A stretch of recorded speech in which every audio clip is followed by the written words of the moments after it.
Good evening. This story is called Science versus Luck, written by Mark Twain.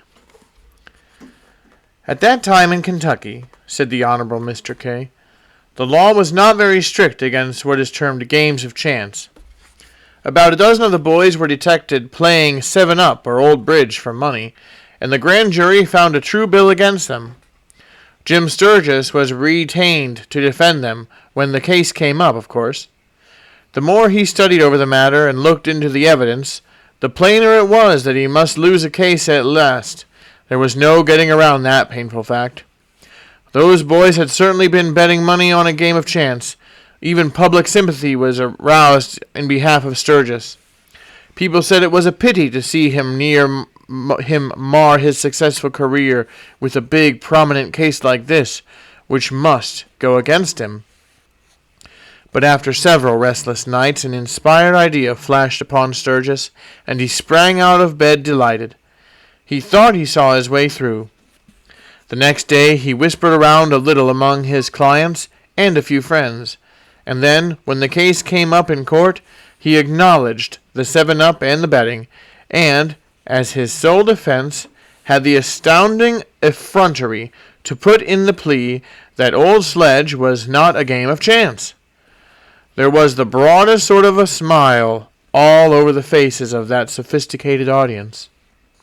The judge smiled with the rest, but Sturgis maintained a countenance whose earnestness was even severe.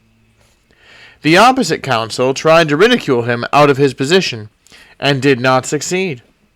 The judge jested in a ponderous judicial way about the thing, but did not move him. The matter was becoming grave. The judge lost a little of his patience, and said the joke had gone far enough.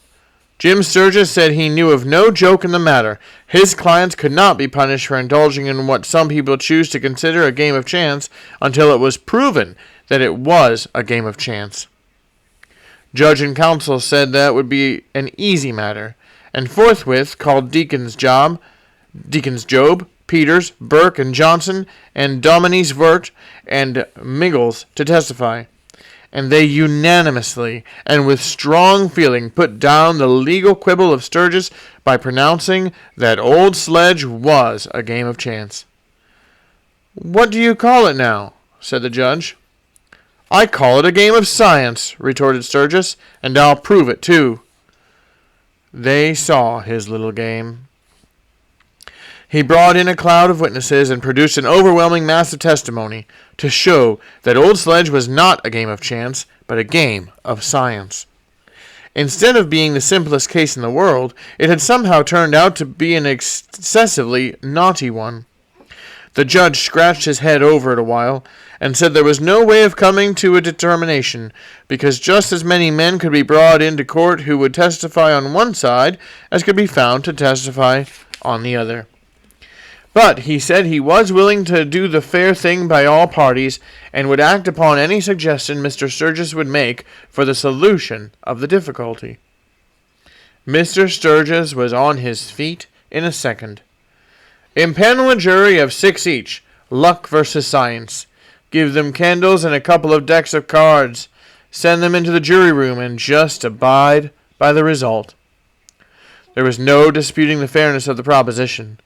The 4 deacons and the 2 dominies were sworn in as the chance jurymen, and 6 inveterate old 7-up professors were chosen to represent the science side of the issue. They retired to the jury room. In about 2 hours, Deacon Peters sent into court to borrow $3 from a friend. Sensation. In about 2 hours more, Dominie Miggles sent into court to borrow a steak from a friend. Sensation. During the next 3 or 4 hours, the other dominie and the other deacon sent into court for small loans, and still the packed audience waited, for it was a prodigious occasion in both corners, and one in which every father of a family was necessarily interested. The rest of the story can be told briefly. About daylight, the jury came in, and Deacon Job, the foreman, read the following. Verdict. We, the jury, in the case of the Commonwealth of Kentucky versus John Wheeler et al., have carefully considered the points of the case and tested the merits of the several theories advanced, and do hereby unanimously decide that the game commonly known as Old Sledge or 7-Up is eminently a game of science and not of chance. In demonstration whereof, it is hereby and herein stated, iterated, reiterated, set forth, and made manifest that during the entire night the chancemen never won a game or turned a jack, although both feats were common and frequent to the opposition.